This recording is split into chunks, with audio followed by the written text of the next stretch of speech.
phased again. Here we go, cardiac kick. He got him. He landed. Hey guys, we got another week of WWE Evolve that come on Tubi on Wednesday nights. We're going to talk about it, go over the review, and let's see how the show went down at Red Carpet Ring. If you come at the king, you best not miss. Acknowledge us.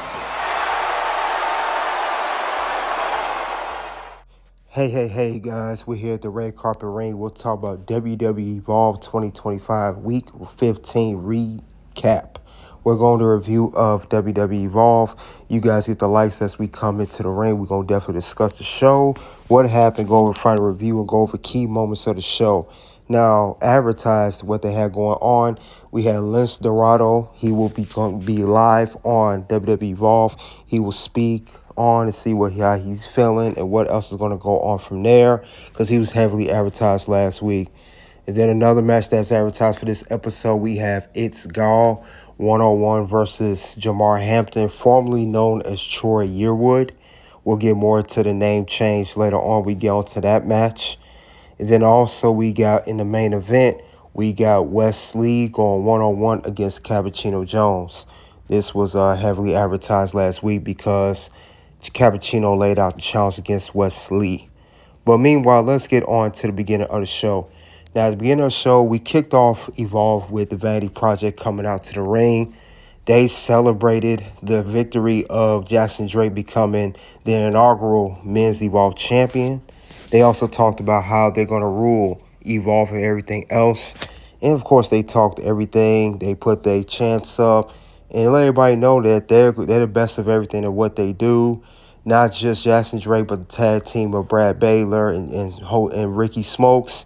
Zayda still being the best woman in the division. So they're pretty much going to be the top heel stable on Evolve. But we'll see where else goes from there as well. Now we got Lince Dorado. He came out. Now he is responding to the Vanity Project.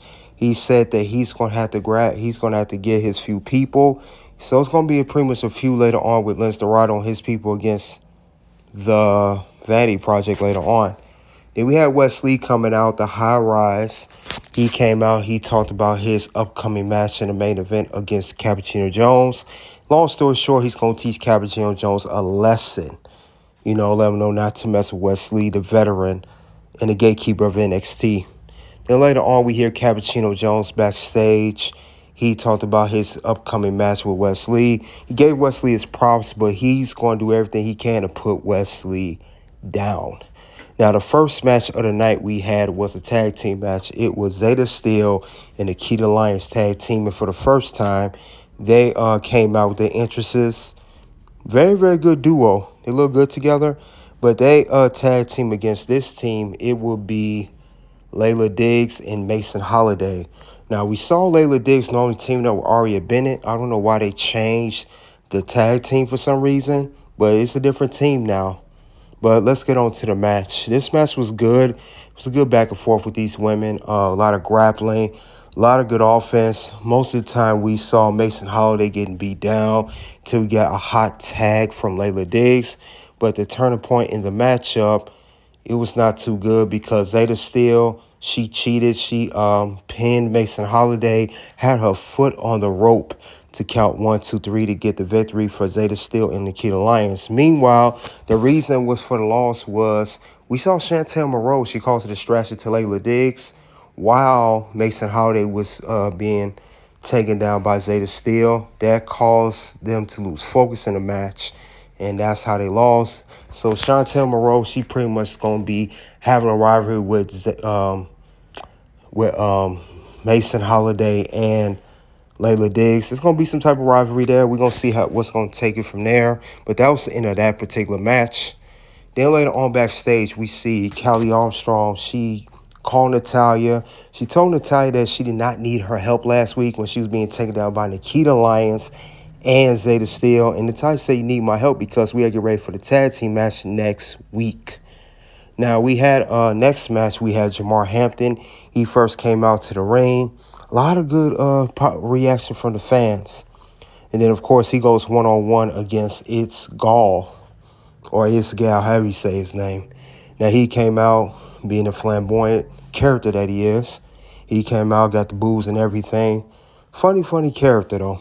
But let's get on to the matchup.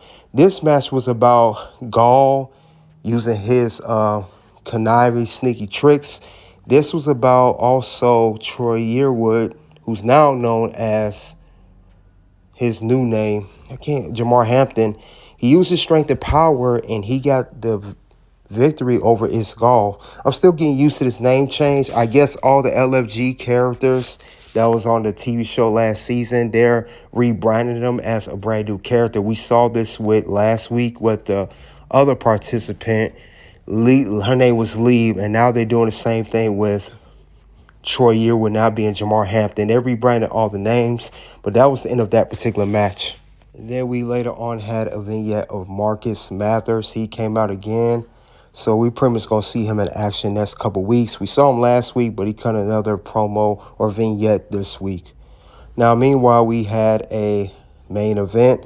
We had Wesley come out with the High Rise, his stable, getting ready for his match against Cappuccino Jones. So this was a very highly anticipated match. Like I said earlier, I was intrigued for this match.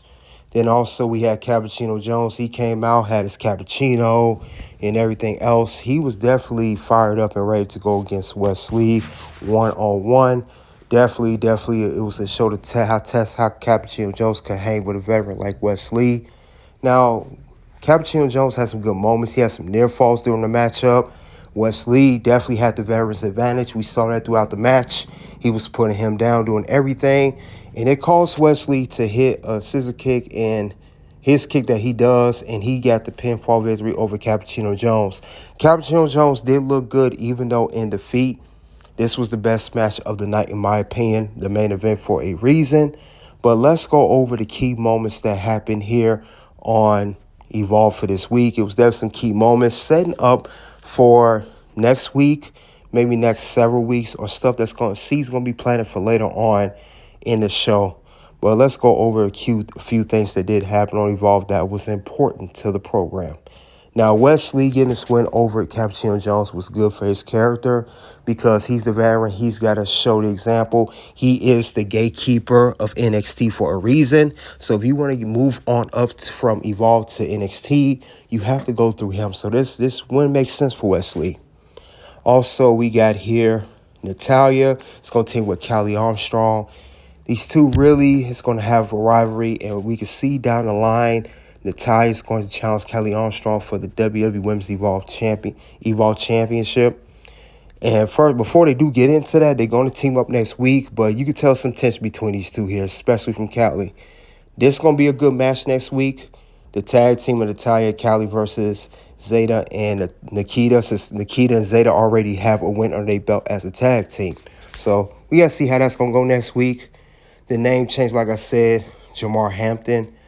If they're going to change his name and everything, I would suggest they need to change his attire and maybe a few other things if they're going to do that. But it's not a bad idea for them to change the names of the LFG characters. Now, my review for this show, it was okay. 3.5 out of 5. Was not my most favorite show of Evolve. Was my favorite episode. It was okay. Had a great, strong main event. Had a couple stuff there, but I didn't care for the women's tag team match too much. Gall and Jamar Hampton was okay too. But, it's Evolve. I don't have too many high expectations, but just compared to other episodes, it was just average. I'm pretty sure next week they're going to definitely hit it out the park because we do have some rivalries heating up. Got Natalya on there. Like I said, it was an okay episode. Wasn't too bad. But that's all I have for WWE Evolve 2025 Week 15 recap. You guys let me know what you think of this week's Evolve. What do you expect to happen later? Click the link video below to Red Carpet Ring. Until then, guys, you already know what it is at this point. It's OUT.